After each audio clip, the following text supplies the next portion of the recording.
Hi, my name is Ryan Hauser. You might have seen my name before on a ChinaTalk interview transcript. Most of the time on the other side of the screen. But today, things are going to be different. Jordan Schneider is in the hot seat, and it is my task to give you that messy interview commemorating 2023. Jordan's first year working full-time on ChinaTalk.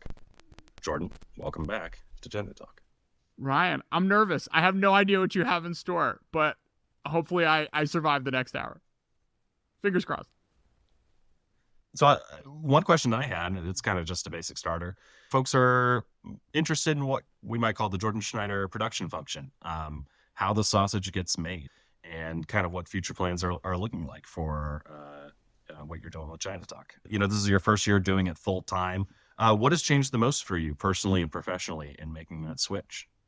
So let me start with sort of how I plan the content for ChinaTalk, which is basically me completely leaning into what I think is interesting and important. And I am incredibly grateful that you all have stuck with me as I've started. Initially the show was called China Econ Talk. I did a lot of macro stuff, and as it's evolved to do more Chinese history, Chinese politics, and increasingly China and technology, and even sort of U.S. Science and technology policy. And kind of as I follow my interests, that is the direction that I take. The interviews I do, the stuff I write, and what ChinaTalk ends up becoming. Going from having a job, having a day job to having, to doing this full time, I think the sort of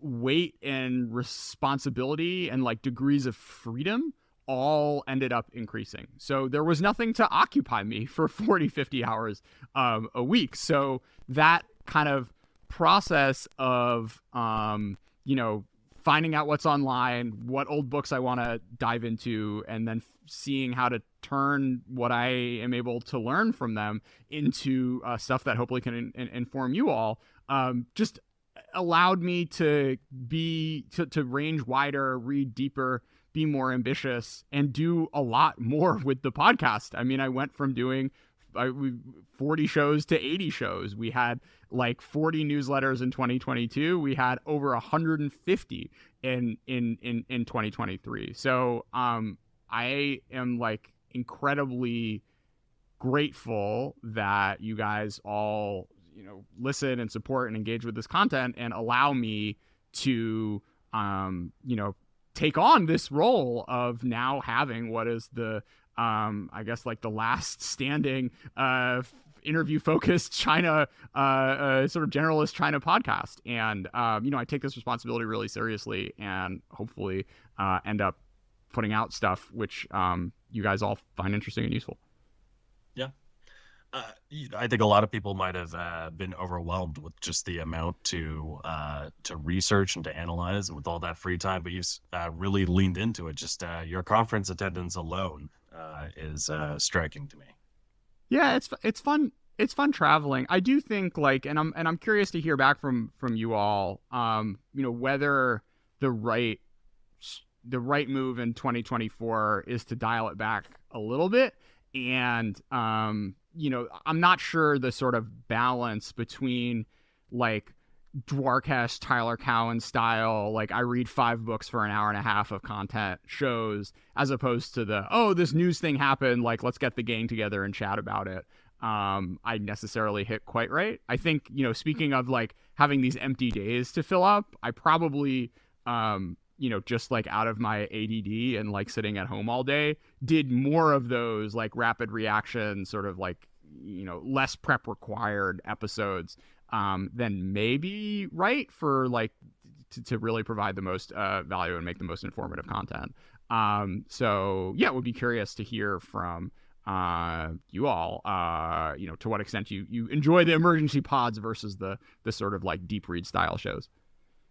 Yeah, it's always a tension between the urgent and sort of the long term analysis. I did personally, I found some of our emergency episodes, especially on the conflict in Israel, to be particularly helpful in kind of making sense of some difficult situations, and also just realizing, going back to our name, just how China fits into that greater play. One reader writes in, writing a long form Substack runs against the trend of internet attention spans getting shorter. What would a 40-second video version of China Talk look like, and is it worth it to make content like that? So NS Lyons, who writes the Upheaval Substack, which is sort of China related, answered a question about why he does long form writing on Substack, saying, "Let me advise anyone who will listen: don't write long form. It's just not worth it. If you really want to successfully grow a Substack, release something quick and formulaic at least once a week. Channel your inner Heather Cox Richardson. Only write essays like me if you are a masochist with a dying need to hammer out your scratch thoughts on paper, enjoying long stretches of watching your subscriber count dwindle away, and are probably just slightly mad." I empathize with that. It is it seems like a fair description of you.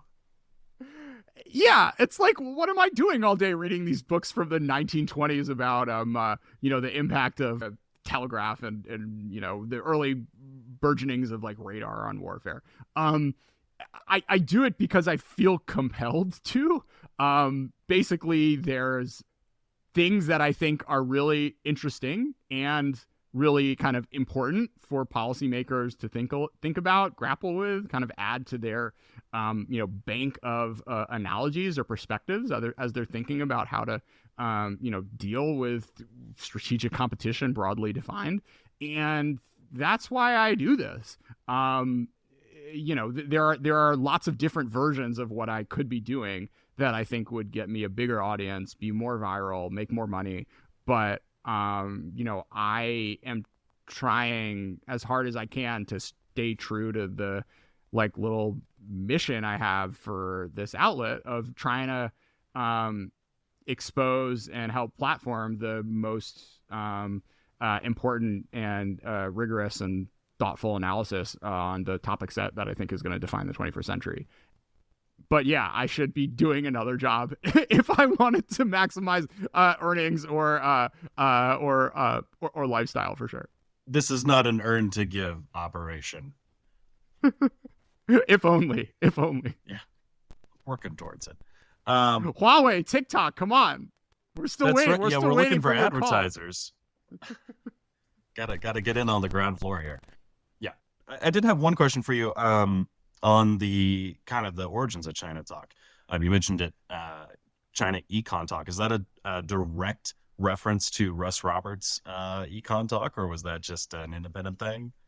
Indeed, Ryan. I actually had Russ Roberts on over in maybe the first 50 episodes or so. I was a macroecon analyst right before I went to PKU in 2017, and I was just a big fan of Econ Talk and figured and sort of searched China and economics on Spotify trying to find a show, and was sort of shocked that no one was covering this on a sort of sustained basis in English, and figured that would be a lane to initially start to explore.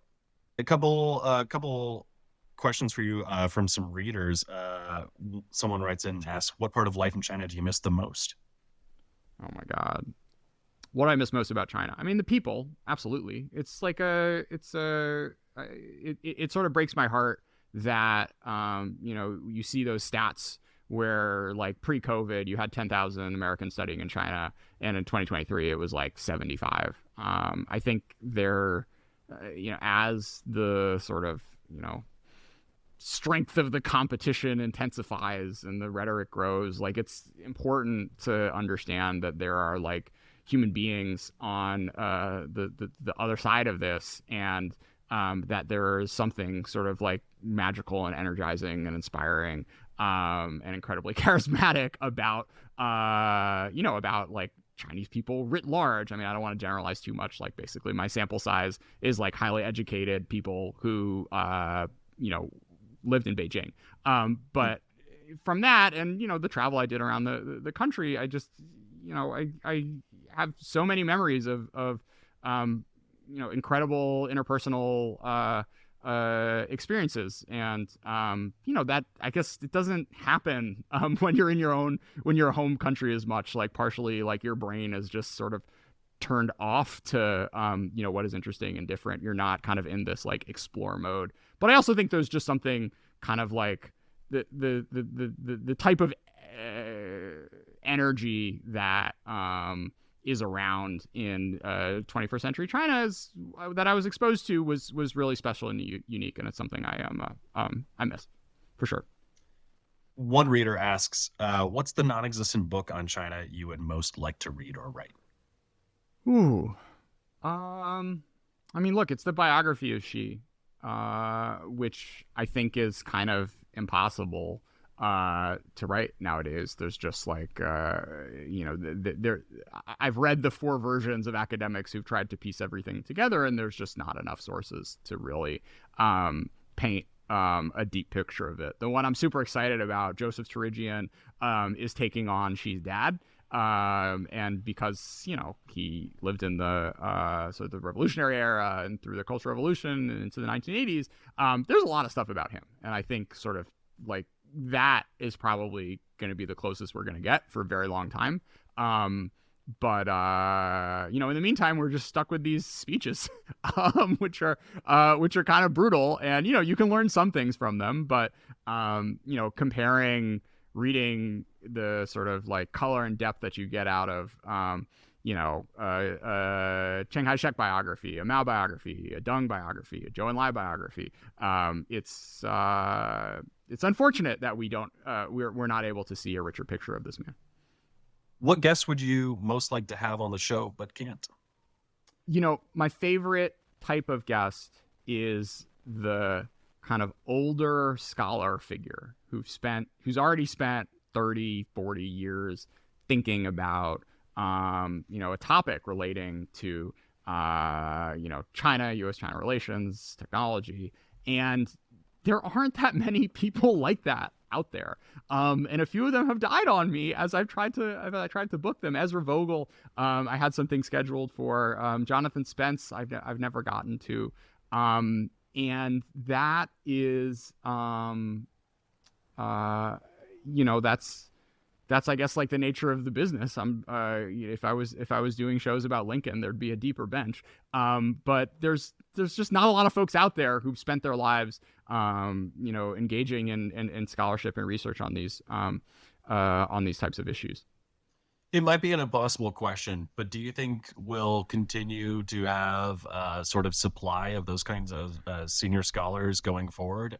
Yeah, I mean, hope springs eternal. I think that there's 40,000 of you out there who are interested enough to listen to this podcast. Like, if 0.5% of those folks are considering careers in reading and writing, I'm optimistic that of that bunch, like, we'll end up having some great ChinaTalk guests in 2050. So, yeah, I'm not super, like, it's a bummer. But you had great books come out on the Soviet Union during the Cold War. It's possible, and it's not as bad as it was in the writing about the USSR in the 60s or 70s. So I'm optimistic that we'll get plenty of good China books in the coming decades to come. What was it like interviewing Kirk Campbell in the Eisenhower Executive Office building? And kind of as an extension of that, do you think in-person interviews are overrated or underrated? It was stressful. I'm worried I let you guys all down a little bit. I think I was like kind of overawed. He's the most high profile person. I did Jake Sullivan, but back then in 2019, but back then he was still a professor. It was just kind of a much more relaxed thing than like interviewing a sitting national security advisor.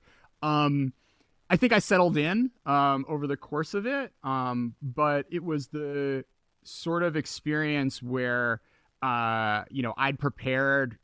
Generally with these shows, I have as much time as I need, and I had an hour and a half worth of questions, and he had 45 minutes with me. So it felt like I was like using like all of my podcaster skills to like the maximum extent to try to like make sure I was making the most of that time. And I do think sort of more broadly, there's like a learning process that I'm still on of figuring out how to make these sitting officials interesting. It really helps when they're, they are sort of former scholars themselves and have thought for a long time and have written records that I can engage with of sort of how their analysis of this stuff has evolved. I enjoy them. I am not trying to turn into a beat writer and like break news on these things. But I do think that doing these interviews of politicians or appointed officials is good use of my time, and I think the sort of style that I can bring helps make the what you're seeing in the papers a little more richer and comprehensible, hopefully. So looking forward to doing more of them in the future, but I do think the mix of maybe like have it max out at like 10% of the shows probably is the right one going forward. Yeah. Yeah. And that makes a lot of sense. We're not trying to, have gotcha questions with anyone, try to get that media analysis. Talking about Mike Gallagher's dissertation and yeah, I mean the thing is like they're really good, right? And you need to be, in order to like do gotcha right, you need to have trained that skill, for a long time. And this is not something that I've invested in. So I think like, playing to my comparative advantage is probably the right way to go. yeah, it's the real reason we don't do gotcha is not because we're morally superior. It's because it's difficult and they have way more practice. They are Yeah. the stationary bandits warding off the usurper. So we're new to that game. One thing that I'm curious about is just how you see ChinaTalk, or even just yourself personally, fitting into the broader landscape of both existential risk research and more broadly effective altruism. Obviously, there's sort of socially a lot of overlap, kind of between people that we've worked with, people we've had on the show. But I'm kind of curious more about your philosophical background, how you look at those issues, and how you frame things. That's a good question. I mean, I think the sort of like way I like plug into that universe, I guess, is probably best exemplified by this essay I wrote for Open Philanthropy. They had some, it was like a cause essay competition where I was like, look, World War III would really suck.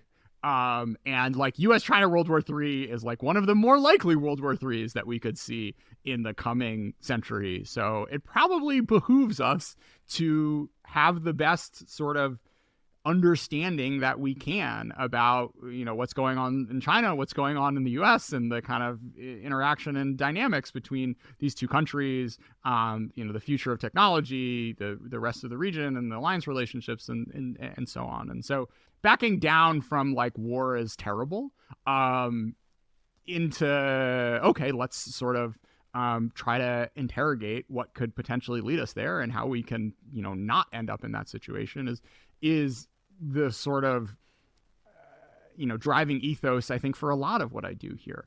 And then I try to keep myself sane by reading some Proust and Chinese television, and occasionally doing shows about like ancient Chinese painting or television or OpenAI Dev Day, just to kind of like distract myself from like the weight of thinking about great power conflict. Do you see the work you're doing on ChinaTalk as like actively lowering sort of P doom vis-a-vis Taiwan, some other conflict with China, or does it feel just like if we can just convince one policymaker, it'll be worth it? Oh, I don't know. I mean, the thing is, like, I don't know the answer to these questions. Like, escalate, de-escalate, like more troops, less troops, like say this thing on a communique, say that thing on a communique. Like, I don't know what. I have no like takes that I feel particularly strongly about what's going to get us to a 21st century, which is like rich and prosperous and peaceful.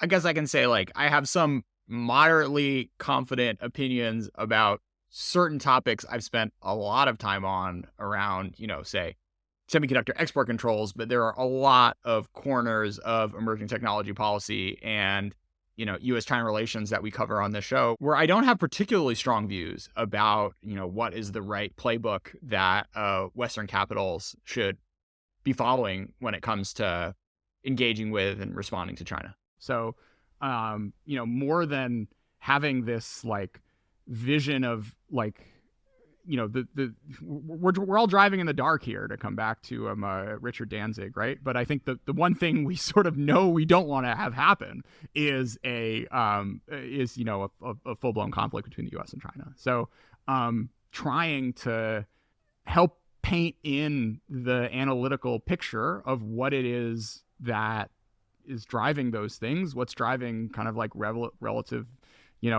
national power, economic competitiveness, technological advancement, and helping people think through these issues in a more structured, holistic, less breathless way is really what I'm going for with this whole endeavor. Yeah, and I definitely think that your deep reading in the history of science and tech has gone a long way to helping accomplish that. Yeah, I mean, again, it's the tyranny of the urgent, but to be able to read like the social history of the machine gun and make comparisons about what's going on now with AI, semiconductors, that sort of thing, it's a worthwhile endeavor. Will generative AI make the value of language learning obsolete, or should wannabe China hands still do the hard work and learn Chinese? It is really incredible how much better translation software has gotten from when I started studying Chinese, which was not that long ago in 2017, to today. Like you can get really far in doing analysis by just Google translating stuff or asking ChatGPT to tell you what to do.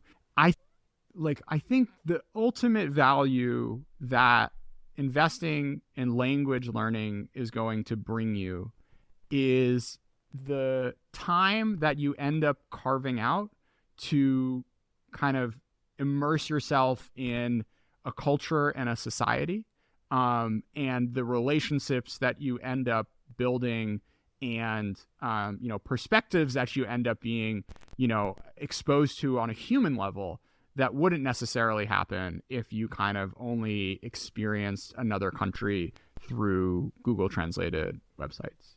So I have like a moderate to high degree of confidence in that. I think just reading history and understanding how all these intelligence assessments have been dramatically wrong because of like fundamentally missing aspects of society that you would have a slightly better sense of if you spent a lot of time in that country, or you really spoke the language and had this sort of like cultural fluency to understand things. And obviously there are aspects of that, of getting so close to a subject where you maybe start missing the forest for the trees. But I'm pretty skeptical that in 20 years people will not find value in investing in language. Now, maybe we'll get to the point where like a babblefish in your ear will be so good that you can develop those relationships, and that the AI can feed you that like context that you would only kind of pick up in a subtle way, because it'll be your Google Glass and be seeing and hearing everything you do, and have downloaded the entire like cultural memory of a nation that it can just translate into something that makes more sense to you. So I don't think it's possible that we'll end up in that future. And there's, I think, something kind of like beautiful and magical about that as well, that not that many people on the planet are going to have the sort of time and luxury to be able to invest in exploring a nation and a country and its culture. So I don't think it's the worst possible world if I end up looking back and being like, man, if I was just born 10 years later, like I would have been able to do this without spending a lot of time on Anki memorizing flashcards. There is a ton of like not magical, like less fun, like prosaic pain that is built into learning something as far away from your native tongue as Chinese. Do you have a sense of what our most popular episode was with the metric of downloads this year? I think the Kotkin one blew up. That's like a clear number one. Number two, maybe Jason Matheny. And then number three, I don't know, Gallagher? Those are all good guesses. Unfortunately, Matheny and Gallagher didn't make the top five, though they're certainly up there. Kotkin was number one. You got that right. Number two was Tyler Cowen. Then number three was Noah Smith. In terms of readership, this one might be a little bit easier. Can you knock off like our top five countries by readership?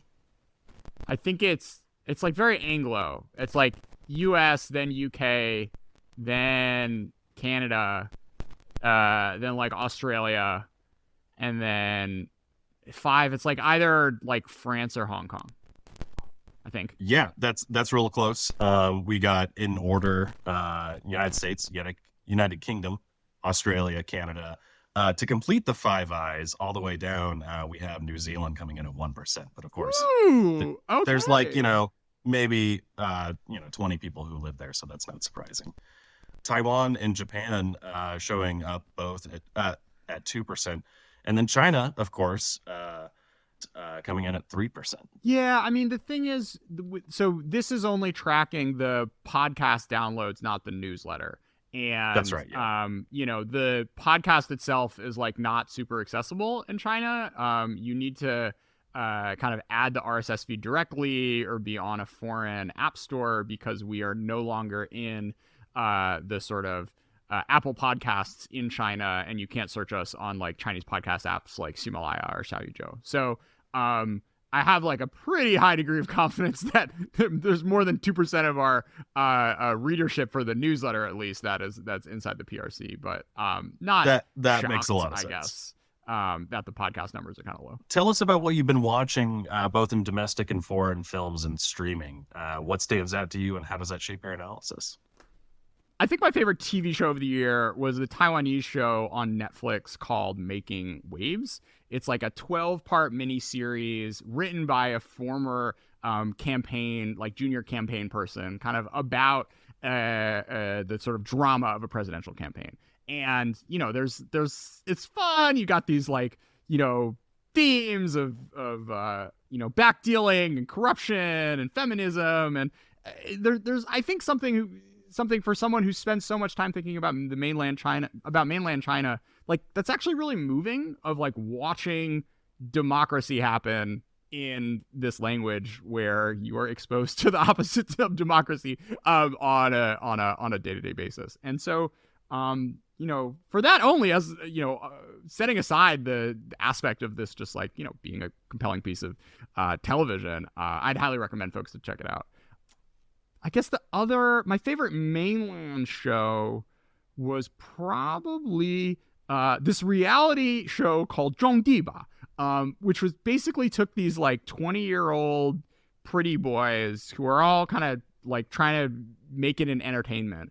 And it was a reality show set on a farm over the course of a year. And they basically had this like little plot of land, had no idea what they were doing. And their whole job over the course of the show was to like figure out how to turn a profit, and they end up having to like ask all the neighbors of like how to plant the thing and how to and then the tractor gets stuck in the mud and they got to push it around, and then like they're really happy when like the DJI sponsored drone like ends up showing up and helping them like lay their seed in a much more efficient manner. So it's just like weird like old but new, like kind of like valorizing like rural, like back to roots China, while at the same time bringing in all this modern stuff. It was just like a good slice of life thing and reminder that like it's not all nuclear missiles and war in the South China Sea that's going on in China today.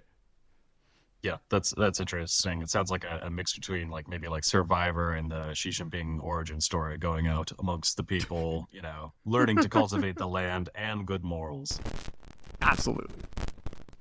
So recently I got to look at your media and book diet for the past year. And of course, on Twitter, you've been tweeting a lot about Proust. I myself have not read Proust, but I'm curious how that's informed your analysis and just some of the other books and literature, especially fiction, and kind of how you see that playing into the analytic process. Oh man, I don't know if it plays maybe in a deep subconscious way. I think me and my wife, we started listening to Proust on our honeymoon, like on a southern France road trip, and we just didn't want to leave the car because the language is just so beautiful and evocative and like resonates so deeply. And then for the past year and a half, we've been spending we've been like going to sleep most nights to it. We've like gotten completely lost. We have no idea what's happening at this point. But just even getting these like little slices and gems every third paragraph, like the guy just takes your breath away. How has it impacted my scholarship? Like, I feel like I know, I'm like a B+ writer, A- writer or something, but it's always great to just be humbled and like know that there are just so many levels to this. And Proust in particular, like I truly, other classics I've come across, like they hit his level once every 15 pages or something. But just the kind of ideas and what he can evoke, maybe because he's like a little more modern and kind of closer to the lives that we live today, makes him more resonant. But it's been a joy, and I am like so excited. I have the rest of my life to work through all of his corpus. I just wanted to add that the best cultural experience I had this year was actually college theater. So my little brother, for his senior project at Yale, put on Hamlet and played the title role. Getting to see 4 productions of that play and watch his performance evolve and mature over the course of the run was just the biggest treat for me. By the way, ChinaTalk audience, he just graduated, and after being subjected to more than a decade of familial pressure to do literally anything else with his life, he has persevered with acting and is committed to try to make it as a professional. If you're listening and have any insight into this industry or could provide him, I don't know, tips or solace, I would love to put you in touch. Please reach out, Jordan at ChinaTalk.media. Do you want to try to make some informed and educated guesses about quotes from various guests? Let's do it. All right. Let's start off the first one. One of my personal favorites.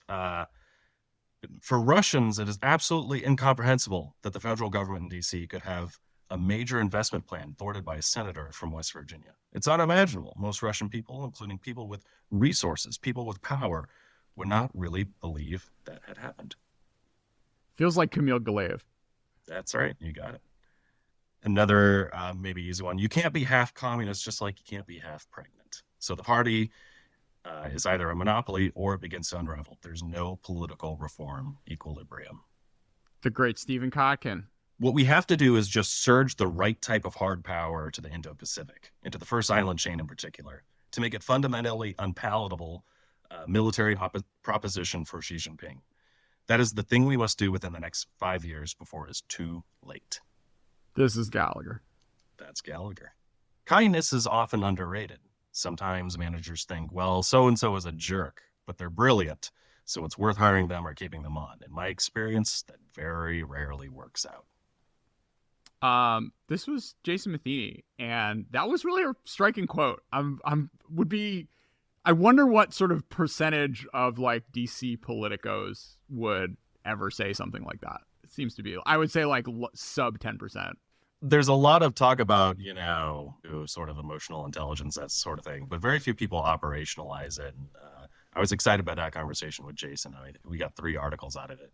If you haven't listened to that episode or read the articles, I definitely recommend going back and doing it. Here's maybe a slightly trickier one. Greek tragedy helps us understand Xi. He cannot renounce his claim to Taiwan because his ambition is too overweening. His sense that any sign of concession evinces weakness is too repugnant to him. So we run into a complicated human being who I think is throwing the switch on this in a way that could be catastrophic. This one's Orville Shaw. That's Orville Shaw. I think my recent experience, at least with the top levels of leadership, would suggest that even more than practical or specific steps, ideology is at the core of what drives China today. You cannot understand or engage effectively without an understanding about how important ideology is to Xi Jinping and his lieutenants. Yeah, this is Kirk Campbell, right?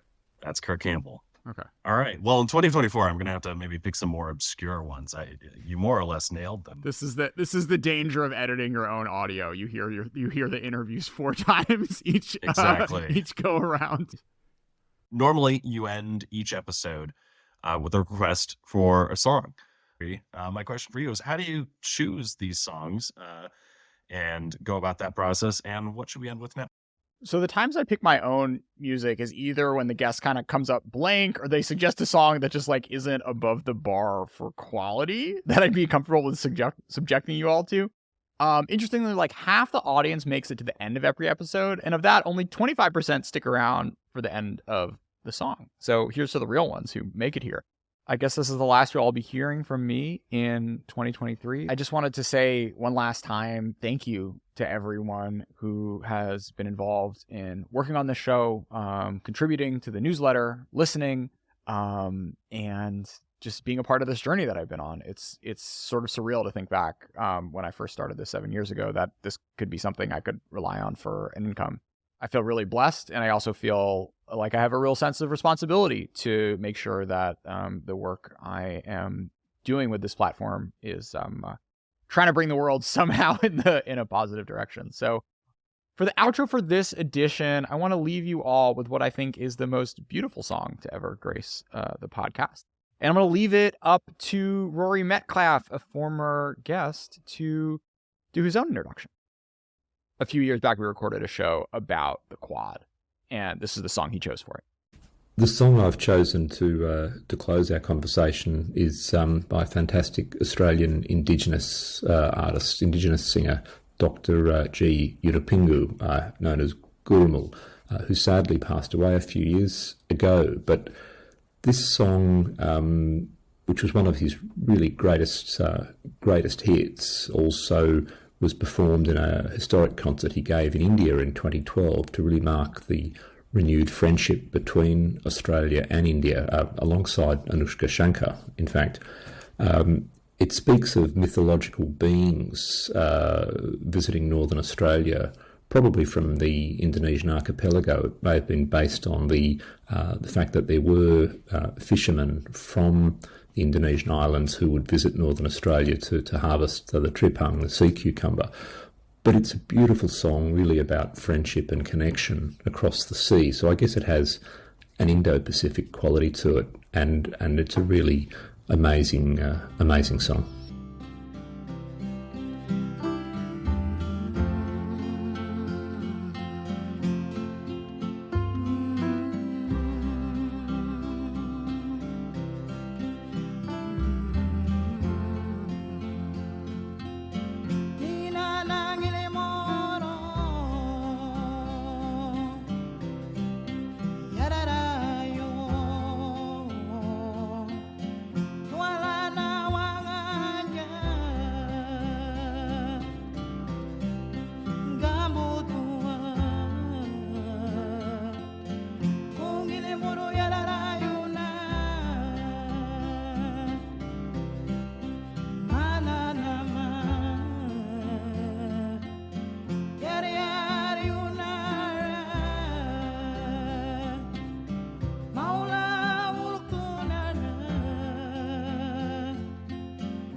Rangin